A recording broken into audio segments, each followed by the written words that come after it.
Hello students, आप सब कैसे हो। जैसा कि आप सभी को पता है कि हम कौन सा टॉपिक कर रहे हैं, रिडम्पशन ऑफ प्रेफरेंस शेयर। कुछ पॉइंट्स मैंने आपके साथ इससे रिलेटेड पिछली वीडियो में डिस्कस किए हैं, उसी को कंटिन्यू करते हुए अब नेक्स्ट मैं आपके साथ डिस्कस करूंगी रिडम्पशन ऑफ प्रेफरेंस शेयर के कुछ पॉइंट्स जो बहुत ही इंपॉर्टेंट है। जब आपने थियरी का क्वेश्चन करना है और न्यूमेरिकल करना है तो इन सभी को अपने माइंड में ध्यान से रखना है।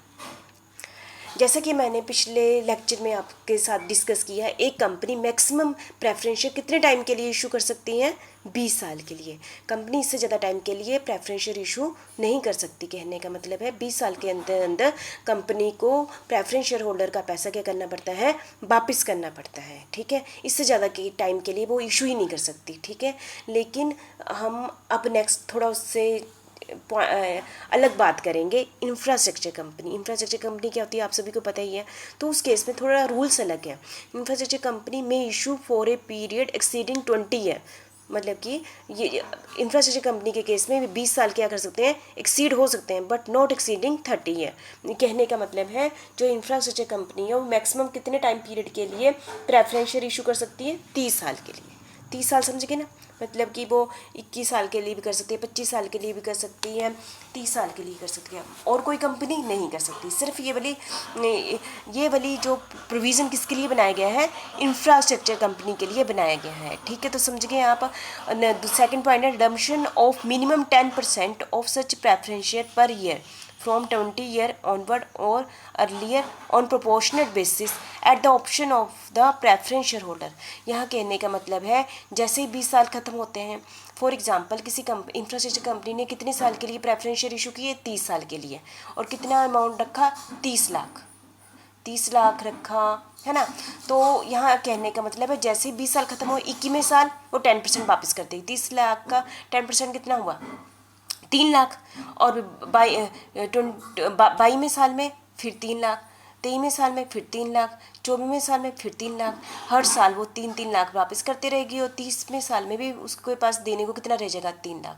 मतलब कहने का मतलब है वो हर साल कितना पैसा रिडीम करती रहेगी? 10% फ्रॉम जैसे ही 21वें साल से लेकर 30 साल तक। ये प्रोविज़न है।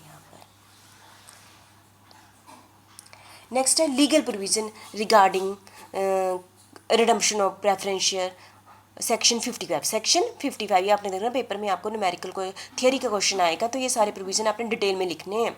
यहाँ पर मैंने सिर्फ हेडिंग लिखी है, आपने इसको डिटेल में लिखना है। पेपर के लिए बहुत बहुत ही इंपॉर्टेंट क्वेश्चन है। और साथ में हर एंट्री के साथ जहाँ पर मैं कुछ बोलूँगी जैसे out of profit, issue of share, तो यहाँ पर आपने अकाउंटिंग एंट्रीज भी डालनी है। ठीक है, इसको थियरी विद अकाउंटिंग एंट्री के साथ आपने ये वाला पेज जो मैं आपको स्लाइड पर ये आपने बनाना है असाइनमेंट की कॉपी पर, और पेपर में वैसा लिखना है। ठीक है, तो जैसे कि मैंने आपको पहले कहा, पहला पॉइंट हमारा क्या है? Article of association. कंपनी के सारे रूल्स रेगुलेशन कहाँ लिखे होते हैं? आर्टिकल ऑफ एसोसिएशन में। इसका मतलब है रिडम्पशन ऑफ प्रेफरेंस शेयर से रिलेटेड रूल्स एंड रेगुलेशन कहाँ लिखे होंगे? आर्टिकल ऑफ एसोसिएशन में। इसलिए रिडम्पशन ऑफ प्रेफरेंस शेयर के रूल्स के अकॉर्डिंग, जो कि आर्टिकल ऑफ एसोसिएशन है उसके अकॉर्डिंग ही हम रिडीम करेंगे। ठीक है, कब जैसे कि आप सभी को पता है 3 स्टेप होते हैं किसी चीज़ के। कैसे कि पहला स्टेप क्या है? इशू, है ना, पैसा ले लो। और एंड का स्टेप क्या है? पैसा वापस कर दो। तो बीच का स्टेप क्या है? पैसे का अरेंजमेंट भी करना है जब वापस करना है। तो अरेंजमेंट कहाँ से हो? किस केस में? रिडम्पशन ऑफ प्रेफरेंस शेयर में हम पैसे का अरेंजमेंट कहाँ से करें? तो पहला स्टेप आपको सभी को पता है, इशू एंट्री पता है, रिडम्पशन की एंट्री भी आपको पता है। जो इशू की एंट्री है, इशू के टाइम बैंक किया था, अकाउंट डेबिट आया था, और रिडम्पशन के टाइम क्या कर देना है? उसका उल्ट कर देना है, टू बैंक कर देना है। ठीक है, तो बीच की एंट्रियाँ क्या होती हैं? पैसे का अरेंजमेंट कहाँ से करते हैं? तो मैं आपको बता दूं सिर्फ 3 तरीके हैं पैसा अरेंजमेंट करने के। तो पहला क्या है? Out of profit. Out of profit जो कंपनी की बैलेंस शीट में प्रॉफिट पड़ा होगा उसमें से कंपनी प्रेफरेंस शेयर को पैसा वापस कर सकती है। कौन कौन सा प्रॉफिट? कंपनी की बैलेंस शीट में तो बहुत सारे प्रॉफिट पड़े होते हैं ना, तो ये मैं अलग लेक्चर में आपको बताऊंगी कि कौन कौन से प्रॉफिट से कंपनी प्रेफरेंस शेयर को क्या कर सकती है? रिडीम कर सकती है। ठीक है, दूसरा प्रोसेस क्या है? कंपनी नए शेयर इशू करे और उससे पैसा आ जाए, और उस पैसे से क्या करे? प्रेफरेंस शेयर का पैसा क्या कर दे? वापस कर दे। मतलब कि नए शेयर से क्या होगा? शेयर कैपिटल बढ़ जाएगी, पैसा आ गया, बैंक आ गया, तो इस पैसे से क्या करेगी? और जो पहले वाले शेयर होल्डर बैठे हैं उनका पैसा वापस कर देगी। यहाँ पर पहले वाले शेयर होल्डर से मेरा मतलब है प्रेफरेंस शेयर होल्डर से। ठीक है, तो आप समझ गए होंगे। थर्ड मेथड क्या है, थोड़ा सा उसने अरेंजमेंट कर लिया प्रॉफिट में से, थोड़ा सा इशू कर दिया नए शेयर से, दोनों को मिक्स कर दिया, ये हमारा थर्ड मेथड हो गया। ठीक है, तो तीन ही मेथड है। पहला क्या है, प्रॉफिट में से पैसे का अरेंजमेंट करना, दूसरा मेथड क्या है, नए शेयर इशू से पैसे का अरेंजमेंट करना, थर्ड क्या है, तो कोई 20% बाई चांस प्रॉफिट में से कर लिया, 80% नए शेयर इशू करके पैसा जो आ गया उससे क्या कर दिया हमने, share holder preference share holder का पैसा क्या कर दिया, वापस कर दिया। ठीक है, और क्या प्रोविज़न दिए गए हैं, फुली पेड अप, ये मैंने आपको बता ही दिया कि यदि आपने क्वेश्चन में देखा कि प्रेफरेंस शेयर होल्डर से सारा पैसा नहीं मंगाया गया है तो क्या करेंगे, पहले ड्यू की एंट्री करेंगे, फिर उसको रिसीव करेंगे, पहले फुली पेड में कन्वर्ट करेंगे, फिर बाद में उनके शेयर कैपिटल क्या कर देंगे, हम वापस करेंगे। ठीक है, प्रीमियम और रिडम्पशन आउट ऑफ प्रॉफिट और सिक्योरिटी प्रीमियम अकाउंट, जैसा कि आप सभी को पता है कि जब हमने किसी से 100 रुपया लिया, वापस कितना करना है, 110, इसका मतलब क्या हुआ, 110 का मतलब कि रिडम्पशन विद प्रीमियम, रिडम्पशन के टाइम ज़्यादा पैसे दे रहे हैं तो उसका मतलब क्या, प्रीमियम, ये कंपनी का क्या है, लॉस है। कौन सा लॉस है, कैपिटल लॉस है, मतलब कि किसी से 100 रुपये लो, ज़्यादा वापस करना है तो ये कंपनी का लॉस ही हुआ ना।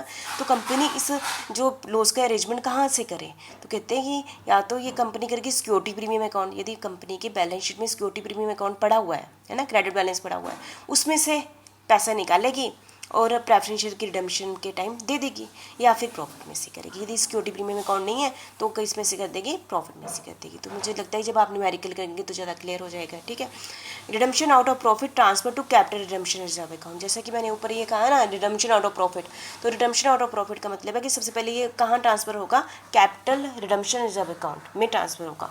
तो कैपिटल मतलब प्रेफरेंस शेयर कैपिटल, रिडम्पशन मतलब उसकी रिडम्पशन के लिए, रिजर्व मतलब रिजर्व बनाए गए हैं वो अकाउंट में ट्रांसफर होगा। ठीक है, तो इसको आपको याद करना ईजी रहेगा। Not be regarded as a reduction of authorised capital, आप सभी को पता है एथोराइज्ड शेयर कैपिटल क्या होती है, ये कंपनी के मेमोरेंडम इशूएशन में दिया होता है, लेकिन एथोराइज्ड शेयर कैपिटल का मतलब है इक्विटी शेयर कैपिटल से है। ठीक है, यहाँ पर तो हम बात किसकी कर रहे हैं, रिडम्पशन ऑफ प्रेफरेंस शेयर की बात कर रहे हैं, तो मतलब कि रिडम्पशन ऑफ प्रेफरेंस शेयर कम होने से एथोराइज्ड शेयर कैपिटल पर तो कोई फर्क पड़ेगा ही नहीं, क्योंकि एथोराइज्ड शेयर कैपिटल कौन सी कैपिटल होती है, इक्विटी शेयर कैपिटल होती है।